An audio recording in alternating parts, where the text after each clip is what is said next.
Let's start out. How long have you owned Treasure Valley Endocrinology here in the Valley? A long time. I'm going into my 26th year. Moved here in 1996. Okay, So, and you started right off the bat with your own practice as an independent. Talk about that process. yes, it was a challenge. I started with two other endocrinologists, and I was expecting a baby and moved to town and started a new business all at the same time. Wow. And then had a premature baby. So it was pretty exciting there for a long time. Right. So, yeah. Wow. So talk about that. Why did you want to go into independent practice maybe versus joining a hospital staff at the time? You know, a lot of people in the valley here were independent at that time. It was more the way it was. Yeah. And I followed an endocrinologist from my program who started an office here. And so there were three of us, and we had a call group, and it just seemed easy to go into private practice at that time when Yeah. you had all those, services set up Right. to start with, and the backup situation of a call group felt really good, and having other endocrinologists as a young endocrinologist starting out in practice, that felt good too. Yeah. It worked for a while, and then I went out on my own Yeah. about a year and a half later. Yeah.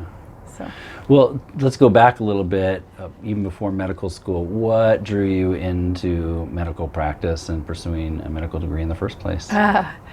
I grew up with a mother who was a director of an operating room service, and so I thought I was going to be a surgeon, and I got pretty far away from that pretty quickly in medical school. So I was very interested as a young person, maybe middle school, Wow. and that stuck. I kept going forward to get into medical school, and then afterwards went into training, and soon found out in medical school and internal medicine training that I was not a procedure-minded person. I was a splitter, not a lumper, as they say. All right. Yeah, then the rest is kind of history. I had a really good mentor in my internal medicine residency program who was an endocrinologist, who's a wonderful gentleman, and it was very interesting to me. I was fascinated by diabetes. So, that's how I got here. Well, let's talk about that. Let's talk about mentorship and maybe the importance of how that impacted you, and what are some of the experiences you've had now that you've been in practice for this many years of mentoring other younger physicians. Yeah. Well, it's something I love to do. I wish I had more minutes in the day to do more. It's a little bit difficult in a very small practice to always have somebody in training. But one of the things I really liked doing in the last decade is, it was actually not mentoring physicians, it was mentoring nurse practitioners. We had diabetes advanced care program over at St. Alphonsus, and grew that inpatient consultation service from the ground up.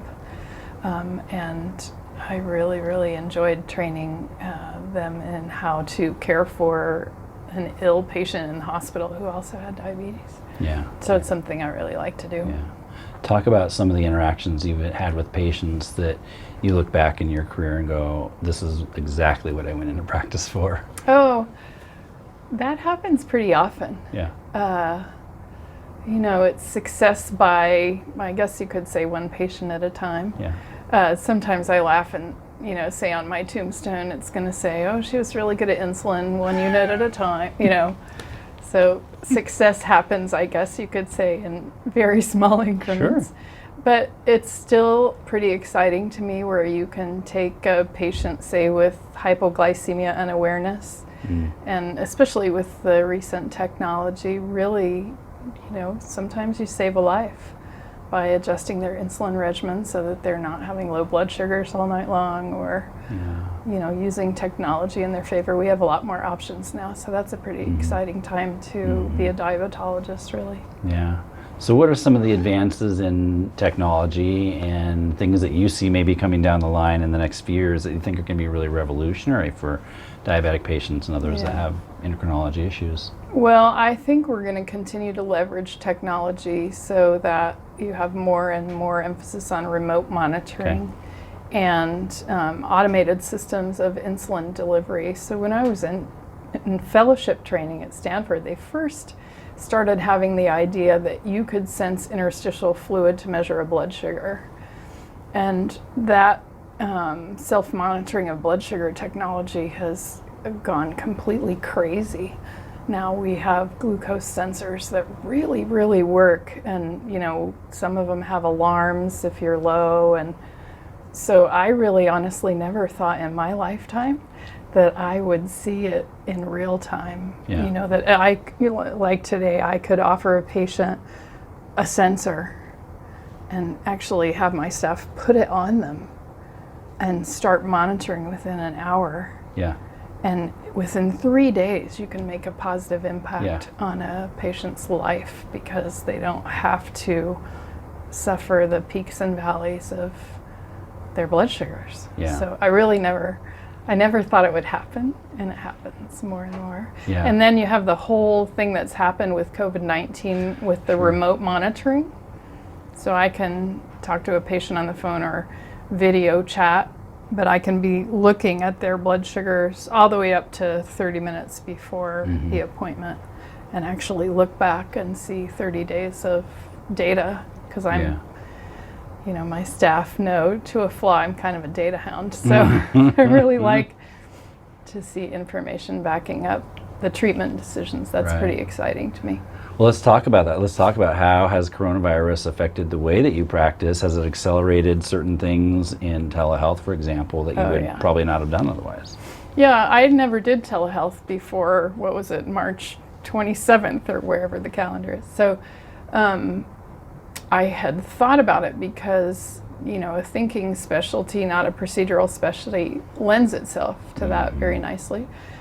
But I'm old school. I really like to, see the patient, and that's the way I was trained. I mean, some of the people who trained me would be horrified, probably, or at least laughing at the fact that, you think you can make treatment decisions without seeing the patient? Yeah. So it's not the way I was trained. But it turns out you have a lot that you can offer remotely. And I think some of the social interaction changes, more with the COVID situation. We've had patients calling in who just need to hear a friendly voice. They need reassurance. People calling the front office, what should I do? Should I go to the grocery? I mean, some of them crying at the beginning. Everybody had so much fear. So there's a lot that you can do, I think, on the phone. I like video. I like a face. Yeah. But I think perhaps this experience is something we can leverage to the future to do more and more of that, especially in a rural state like Idaho, where people don't want to have to drive 2 hours to get some help, with their endocrine issue. Yeah. Obviously, there's some drawbacks. What are the challenges that you've faced so far? Well, I'm very handsy. I'm very dependent on physical exam, especially for thyroid patients. Well, that's just how can you not? What I do. Yeah. Or sometimes you can diagnose a hypopituitaric patient, by the physical exam, or you have your suspicions. And so I miss that. Most of the time when I have done a telehealth appointment, I've tried to have people come back in the office, 30 days later for that exam, because that is just part of the way I integrate how they're doing. Right. Part of the data isn't just the numbers, right? No, it's the data of palpating or whatever you're doing with physically to understand what's going on. And I feel like you get so much more input simultaneously. Yeah. Not just looking at the blood sugars, and I pick up weird stuff, all the time. Yeah. Cirrhosis, and osteoporosis, and it's not just about one diagnosis. Yeah. Because it's a pretty complicated patient set. Well, isn't that true? I mean, I'm thinking of this kind of metacognitively, that the way that medicine is being pushed is that it's all about the data, right? It's all about the numbers. It's all about the metrics. And in the middle of that, we lose the humanity of care, that there is that aspect of the physician-patient relationship that's so sacred. And we've gone sort of, full circle, I would say. Here, in March, April, nobody wanted to come in. You'd see maybe 2 patients in the office and 10, 15, because the volume was way down, telehealth. And now it's completely the other way around. Yeah. A lot of these people now are restless. You know, they want to get out of the house. Which, you know, I'm okay with that too. I kind of wanted to get out of the house too. So I have to honor that. It's been a little bit of a change in the last 2 weeks. Yeah. You talked a little bit earlier about how you've integrated a lot of your training with nurse practitioners. How do you see this whole team aspect of care potentially changing, you know, not just now as it has been, but in the future because of this?